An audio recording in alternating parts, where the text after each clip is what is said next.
How to reset network settings on iPhone. To get started, first of all go ahead and open up the Settings application on your phone. Once you're here, go to General as shown. From here, you can manage your overall setup and preferences for iPhone, such as software updates, device language, CarPlay, AirDrop, and more.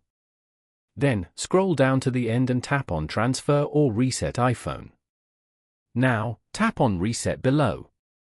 And then, select Reset Network Settings.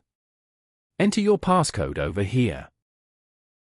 Then, tap on Reset Network Settings again to confirm. This will delete all network settings, returning them to factory defaults. If you do not want to reset, then tap on Erase all content and settings instead.